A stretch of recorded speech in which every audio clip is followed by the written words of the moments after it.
While millions of Americans are focused on staying safe, now is the time to take inventory of the prescription medications in your home and keep them safe too. Gather any of your unused or expired prescription medications and store them securely until it's time for all of us to join the U.S. Drug Enforcement Administration and take them back. This is one crisis we have the power to control together. Clean out, secure, and safely store your medicines today. For resources and to learn more about what you can do, visit DEATakeback.com. Tiptoe through the window, by the window, that is where I'll be. Come tiptoe through the tulips with me. Oh, tiptoe from the garden, by the garden, of the willow tree, and tiptoe through the tulips with me. Hey y'all, welcome all to another episode of Old Men Yell at Cloud. I'm Jim Schultz and I'm here with Fraser and Niles Crane. Hello! Why, yes, it's me, Television's Fraser. Yeah. Can I be Eddie? Yeah, sure. All right. Woof. Yeah. Hey, Fraser. You can be the dad. Hey, Fraser, I'm dead. Hi, I'm TV's Fraser. Waka waka. He says that, right? All the time. So we're gonna be doing some fucking weird shit today. So my guest is a repeat guest, my good friend Mr. Tom Ribeiro. You may remember him from such shows as The Golden Girls and Frasier as Eddie the dog. That was me, yeah. And the Battles episode of Old Man Yell at Cloud. Mm-hmm. All today, classics. Yeah. So I basically was like, Tom, come on the show. And he was like, no. And I was like, please? And he was like, no. And I was like, I'll let you pick the album. And he was like, I'll think about it. And then last night he was like, all right, I've got 4 albums. And so he brought the albums over. He didn't tell us what they were. He brought us over. He made his pick. And we settled on. What do you want to tell us what the album is, Tom? Yes, we settled on Tiny Tim's God Bless Tiny Tim. So get ready for a fucking weird fucking episode. Strap in. Yeah, no, I mean, I've got to say that my extent of Tiny Tim knowledge is fucking Tiptoe Through the Tulips and then the song from SpongeBob. And I thought we were about to get 40 minutes of just a fucking weirdo playing the ukulele. And we were pretty surprised by what we actually got. So this is going to be an interesting episode. Yeah. It's the first time we've done something that like you have no prior knowledge of, even though you're it was your pick technically. Yeah. I wonder if we should start doing that. Yeah, I mean, why not? I mean, sure, I'll just pick something. I have all sorts of random shit in my collection from like my dad and Gina's dad and stuff like that. Can do the singing nun next time. Yeah, I've got the Moog Electric Orchestra performing the score to Star Wars. So it's the entire first film score just done with Moogs. Nice. Nice. Yeah. I think we were also going to do, I mean, you're familiar with this, but you had mentioned at some point we're going to do the music from The Adventures of Pete and Pete. Yes, that is actually on the schedule. That's Wait, great. you have that on... I don't have it. Christopher does. I got it on vinyl. Oh, yeah, cool. it was a fucking to-do to get it on vinyl as well. Because it was a record store exclusive. This is going to make me sound like a fucking real asshole for something real dumb. It was a record store day exclusive, so I was checking out... I was closest to a Newbury Comics at that point. And so I was checking their schedule and everything to like seeing when they would open so I could get there and get in line and get the fucking Adventures of Pete and Pete soundtrack on vinyl. And everything posted had normal hours, so I went there at their normal hours. They were long open. Everything was picked clean. They had like nothing left. So I sent an angry email to them being like, guys, what the fuck? I have been your customer for like... Oh, you pulled that card. You pulled the Carinator? Yeah, no, I did. I was the living embodiment of my father for a few minutes there. Sometimes you gotta. Yeah, and to their credit... Harness your inner dad. To their credit, they were like, actually, there's one left in the chain, and we'll set it aside for you if you're willing to go there and pick it up. So I picked one up from the Faneuil Hall location, and they made it right. They were good about it. So kudos to Newbury Comics. Good on ya. Yeah. So is it mostly Polaris or are there It's other all bands? Polaris. It's all Polaris. Oh, yeah. Yeah, it's all, what's his name? Mark Mulcahy. Yeah, it's Miracle Legion minus one dude. Yeah. So like they had like proper records outside of Pete and Pete, right? They weren't put together for as Miracle as Miracle Legion. Yes, this entire soundtrack is Polaris, and I don't think Polaris did anything else. Oh, okay. So they were like exclusively Polaris for this program. Yeah, it's like if we kicked Deegan out of Desk and then like build ourselves as something else to do like a soundtrack for something. Yeah, do like the soundtrack to, I don't know, Big Mouth or something. Yes. Yeah, that's the obvious. That's the equivalent of Pete and Pete these days, right? Yep. Pretty much. Yeah. Question about Pete and Pete. So there was that episode where they were looking for the band. That was Polaris, right? That was Polaris, yeah. Okay, that's what I thought. And that song is on the record. Okay, awesome. Yeah. Yeah, that worked out really well. Not to change the subject here and fucking take this show down, but I think we need to go ahead and just say how terrible it is that we lost Neil Peart this week. Jesus Christ, yeah, no kidding.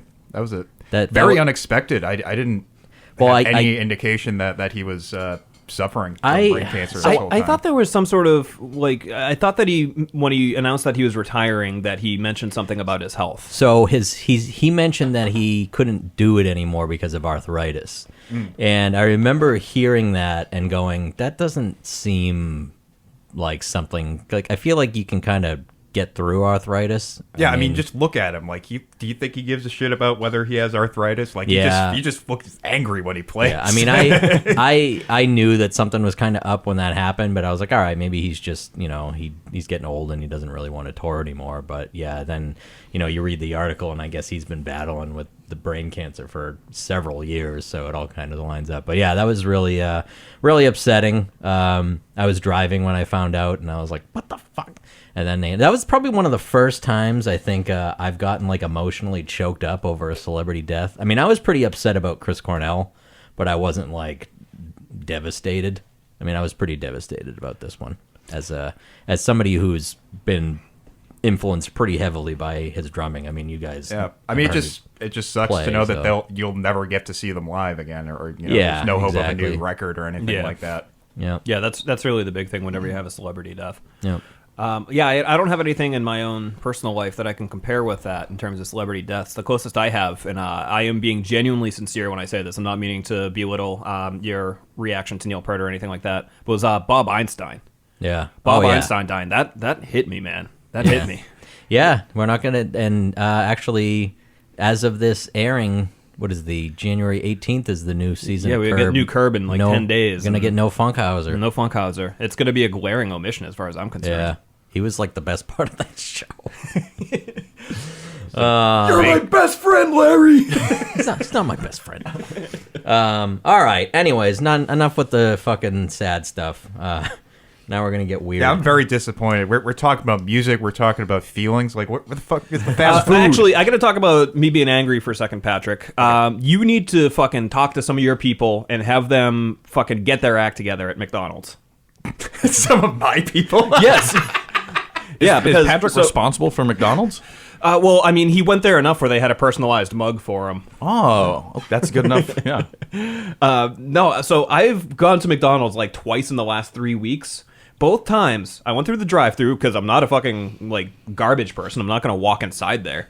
And I was told at their first off splitting up the drive-thru. What the fuck? Real dumb decision. They're confusing as all fucking get out. No one knows where the fuck they're going. People will go in front of other people. Whoever's at the window has no fucking clue what's going on. They'll be like, "Oh, did you have the?" And they'll name some like ungodly amount of food that the fucking like rat person ahead of me in line has ordered. And it's like, no, I just had like the fries and the McDouble, and eventually like it works. But here's the thing. So that's kind of cutting to the problem that I have that you need to report to your people. I will go and order something real standard. Like I'll get like fries and a McDouble. That's about as basic as it gets. They should be at fucking churning out McDonald's. like literally billions of those a day. Every time it's just going to be a few minutes. Can you pull up there, or worse, there's already someone pulled up there where they're telling me to pull up, and a couple of the drive-through quote-unquote reserved spots are filled. Like, why do they have those? Why are there, like, that's built into their plan right now, to have people waiting for drive-through to the point where they reserve spots for those people that have to wait. It doesn't make any sense because, like, I mean, it was perfectly fine before. It was totally fine before. the like, system was fine to begin with. Now they're just like they're kicking trying people out of line. Yeah, they're trying to churn out more shit, and they're doing it by creating like weird new lines, by having you instead waiting, like instead of having you wait in a line, like you're now in the spot where you have to awkwardly pull up beyond the window and sit next to like the weird entrance that no one ever uses unless they're trying to kill themselves, and take up the first two like of the drive-through reserve spots, which is a fucking dumb thing. It's well, like dumb. the reserve spot should really be for the people who order the weird shit, or like just ungodly amounts, not for someone who's getting a McDouble and fries. That's what I'm saying. Like you should be the one who gets pushed through first, and like if you're getting something like fucking hotcakes or one of those like weird shit off the menu, and I know this because my wife actually likes the hotcakes there, and so often I'll get them for her, but like they probably make them like once a month, if at all. That's what I'm saying. Like if you're getting like a weird custom order or something, I could see that. But for the most part, they're not cooking to order. That is the very definition of fast food. It's not cooked to order. It should be prepped and ready to go. What the fuck is happening? Why are they not prepping the food? And if they are, like, why can't they keep up with like the demand that they know exists to the point where they have built their infrastructure around having like reserved parking spaces? I agree. Talk to your people. I will. Anyways, You're a true McDonald's diplomat here. You said all the right things. I did. Listen, I'm glad that you told me in person. I'm really glad that you told me in person instead of taking it to the internet, because now we can have a reasonable discussion, and I can take this back to my people, and we'll try to work something out for you, Christopher. All right, thank you. You're welcome. Please enjoy McDonald's. take this coupon. Coupons are a different thing for a different day, my friend. Yeah. Here, take this trash paper and carry it with you somewhere. Yeah, seriously. All right. God bless Tiny Tim. 1968. Fucking crazy. All right, God Bless Tiny Tim is the first album by Tiny Tim, as he fucking mentions in the second song. Released in 1968 on the Reprise label, it included Tip Throat Through the Tulips With Me, the song which made him famous, a version of I Got You Babe, and a collection of more obscure songs. Many of the songs have humorous lyrics, if you could call it that, are sung for humorous effect. I don't think he intended to do that. Or have an unexpected hook. Yes? I'm just going to say, for someone who comes out of this saying, like, I know very little about Tiny Tim, you are assigning a lot of you really motivation here that I don't think is accurate. Think he's trying to be funny? I think he is. He got his start on like Rowan and Martin's Laugh-In and shows like that. Like he was a legit like doing the comedy circuit. And also, like, keep in mind the songs are from like the turn of the century. Like, humor was like a bit different. All right, then. fair enough. It is widely praised, but was not released on CD until the late 1990s, and then only in Japan. It was later re-released on CD in 2013 with a number of bonus tracks that include alternative and instrumental versions of the album songs and non-album singles. Produced by Richard Perry, who also produced Captain Beefheart's first album, Safe as Milk. That makes sense. Captain Beefcake. Yeah, Captain Beefcake. Captain Beefcake, yeah, as Patrick said. I called him Beefcake.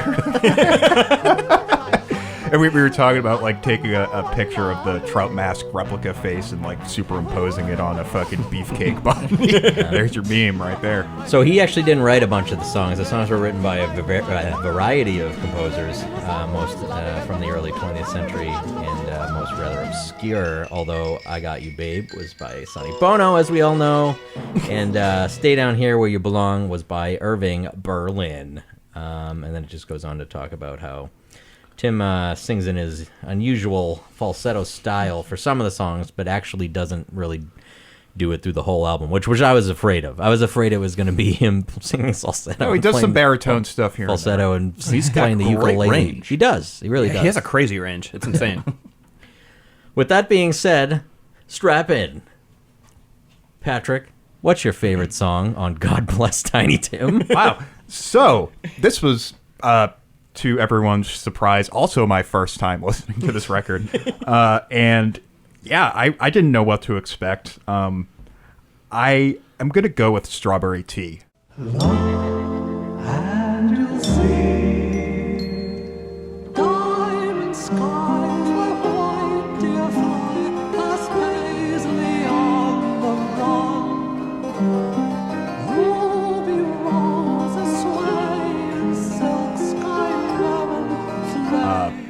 that was a favorite lovely of mine. waltz.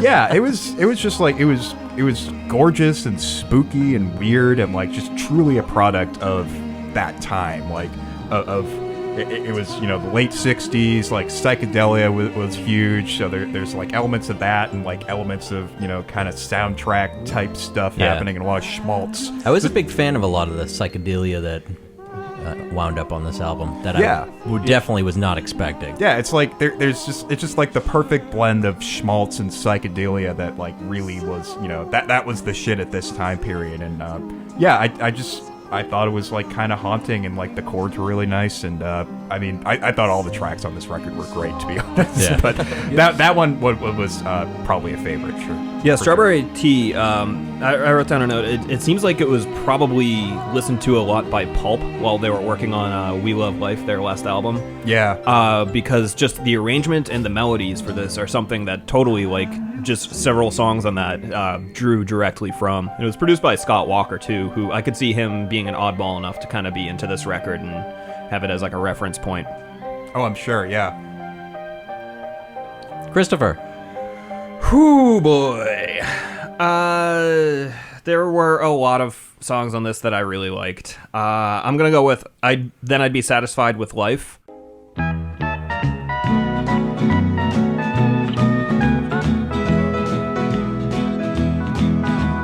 All I want is $50 million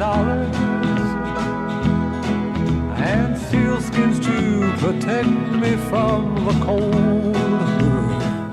It was the right blend of being kind of earnest but also being goofy, and it was a song where this was a point in listening to the album where we weren't talking quite as much as we were through the rest of the album, but I looked around and everyone kind of had a smile on their face and was bobbing their head along to it. It was a good little country tune. Yeah, and like everyone this was the point where I was like, everyone's having a fun time listening to this album right now. So that'd probably get my vote.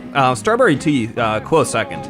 Yeah. Nice lap pedal work on that track too. I think everybody was kind of laughing during Then I'd Be Satisfied with Life, because there's that section where she's like, oh, tiny. Oh yeah. Yeah, I mean we'll have to talk about the sexuality of this album at some point, but I don't think now is the time. Yeah, the pure unbridled raw sexual power of Tiny Tim. Oh god. Thomas, So it's my favorite song. it's your favorite song. My favorite song. I'm going to go with the one that got me in the door, which I'm just going to go Tiptoe Through the Tulips. Tiptoe through the window, by the window, that is where I'll be. Come tiptoe through the tulips with me. Oh, tiptoe from the garden, by the garden. Because I think that's... That to me is staple. Yeah, it's the staple. It's the epitome of the sound, and that's why he starts with it, and it sets the tone for the whole thing. It's what got me there, and it's what kept me there. And I do love Strawberry Tea, though. Like, that's really good fucking song. Yeah. I loved his tongue clicks towards the end of the song. Because, at first I was wondering if it was, like, tuned wood blocks, and I was like, no, he's kind of doing, like, in-tune tongue clicks. Yeah, good shit. Talented guy. Yeah. It is. Weird, but very talented. Yeah. Which kind of go hand in hand, I feel. Yeah, a lot of the time. I mean, Patrick's a talented musician, and he's weird. Look at him.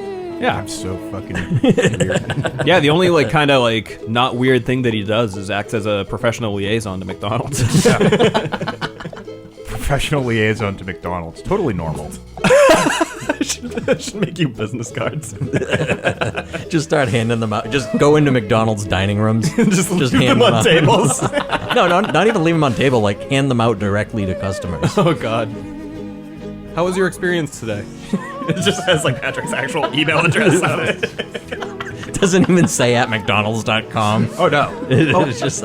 So, by the way, you know how I get mistaken emails all the time? Because I've got a very basic, rudimentary @gmail.com email address that I'm Yes. not going to say here.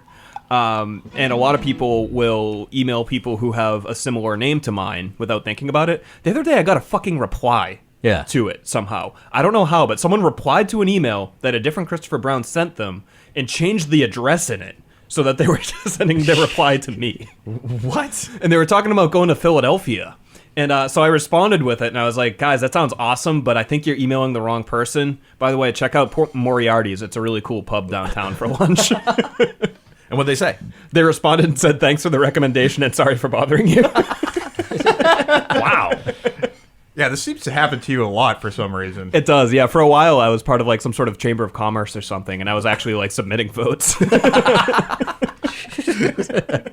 I mean, you might as well. I mean, you reached out to me. I might as well weigh in. Well, and more than that, I had corrected them multiple times beforehand, so that's when I decided, like, okay, I'm going to have a little fun with this, and when they realize, they will stop.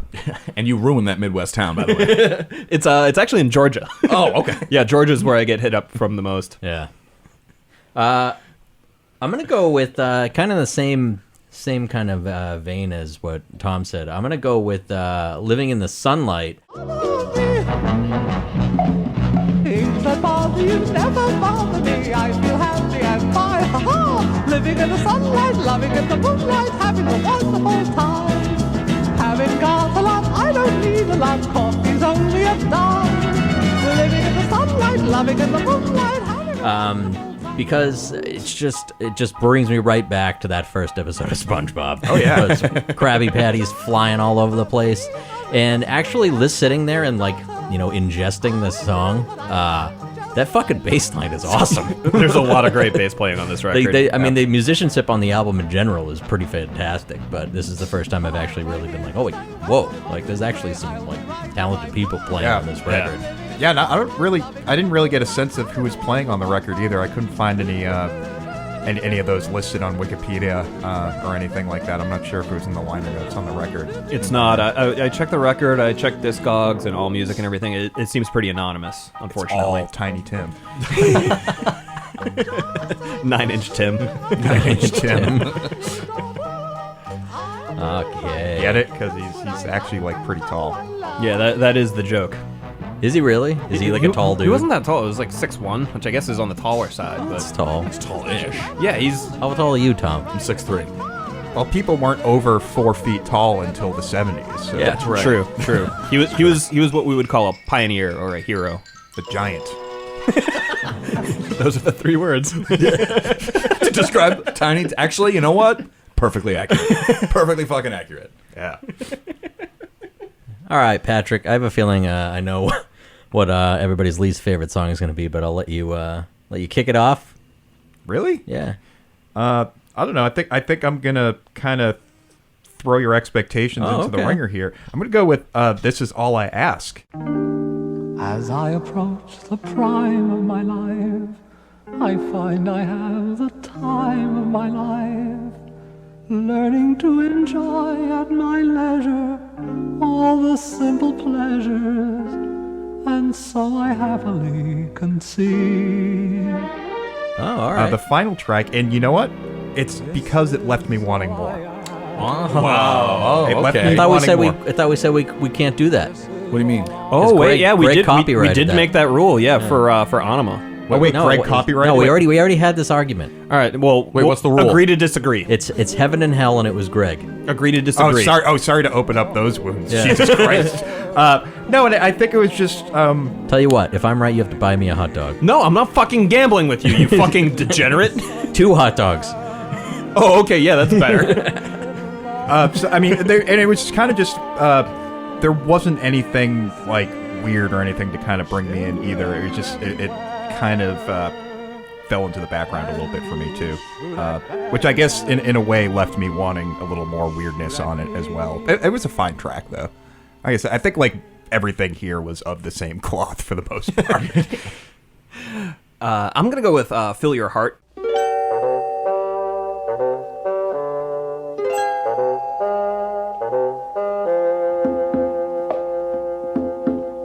Fill your heart with love today. Don't play the game of time. Things that happen in the past. And for me, that was the point in the album where I'd kind of had enough of the general gist of things, and I think This Is All I Ask benefited from specifically I Got You Babe coming right before it, which was just so weird and so out there and just such a weird performance that it kind of made a lesser track kind of stand out in a weird way as a result. So yeah, Fill Your Heart to me was kind of, it was where I started zoning a bit. That was the comments I had, or the notes I had for that one were, it was like, that one was like the most like a movie score kind of, like I felt like that end of that song was very like, you know, the fucking protagonist of the movie is like marching somewhere to fucking do some good or some shit. I don't know. He's marching to McDonald's HQ to let them know about the drive-through situation. Yeah, he's a bitch. Fill Your Heart was also, Bowie did that song on Hunky Dory as well, and I'm honestly struggling to remember what that sounded like. Must be one that I typically skip. We should compare and contrast the two. See who did a better job. I mean, at this point, Tiny Tim's is the most present in my head. I mean, and that's also a dangerous thing because David Bowie covers are not a done deal. Because oh god, yeah, Pinups is fucking. I can't listen to that album. It's fucking awful. Oh, I mean, God Only Knows his cover on Tonight is one of the worst things I've ever heard. Yeah, no, a Bowie cover is usually just like, I want to give a friend of mine some royalty money, so I'll cover the Stooges on this album. Thomas, my least favorite. Least favorite. Okay, this one's weird, and it makes me feel weird, and it's Daddy Daddy What's Heaven Like?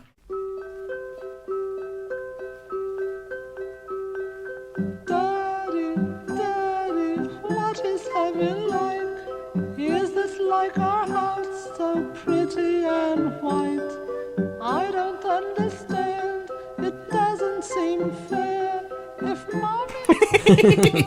Yeah, that's a good one to go with, I think. That is creepy. It's not that I don't like it, but if I have to pick a least favorite, this is the one that makes me feel the weirdest. Because he's not only playing the part of a young child, I'm thinking like in bed, with like a lisp, who's asking his dad what heaven's like, because his mom is there. It seems like the prequel to a Christmas shoe situation. Yeah, we were talking about that. Yeah, just in the fact that the kid has the line, how long by car, like all I could think about was just like, it won't be long, son, just a couple of hours in the garage. Jesus.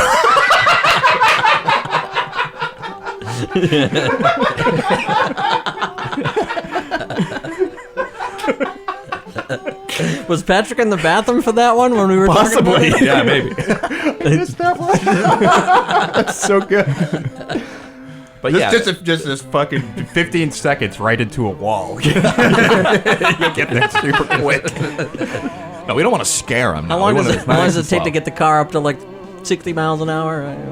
Yeah, exactly. Oh, God. But yeah, that one it stuck with me in a weird way.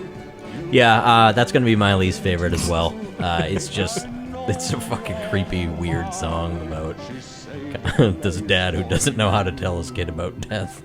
So I like the Christmas shoes comparison because that implies that there was like a twist where like the mom didn't end up dying, but the dad did instead. Yeah. The mom holds on. I'm gonna have to part the kimono here a little bit, and I have no idea what you guys are talking about with Christmas shoes. Can someone? What do you mean? enlighten me? You've never heard of Christmas shoes? No. Oh, wow. It's a very depressing Christmas song. Well, there's a Christmas song and then in a movie thing. Wait, there's like a whole Hallmark. Yeah, there's a whole Hallmark movie. There's two attached movies to it too. and a really popular song about Christmas shoes, and it involves a young child going into a store and begging the clerk to buy these shoes for his mom on Christmas Eve because she's gonna die and he wants to do something nice. Basically, Whoa. so the idea Yeah, of the super song. fucking sad. All right, so a Christian band wrote the song. They're called New Song. New Song. Oh yeah, I listen to like- this every year. So yeah, New Song. Tom's wrote- got a video. So the idea of the song is, or like the hook of the song is like, can I please buy these shoes for mommy? So like when she meets Jesus tonight. Yeah, dude, they lay it on thick. Which there's a mommy meeting Jesus Christ. which I'm going to avoid doing Underneath the whole. the overpass last night. I'm going to try to avoid doing shtick on it because Patton Oswalt does a whole fucking amazing bit on that song. Oh, that he you does. should definitely go check out. Yeah, I'm wholly unaware of this. So this is Wow, this is a fucking new world for me. This is yeah. You gentlemen have provided me my evening tonight. This is awesome. Nothing like, getting yourself wrapped up on the couch on a warm January evening to watch Christmas shoes. I believe starring Rob Lowe. Oh yeah, Rob Lowe's in it. So Jesus what Christ. era are we talking?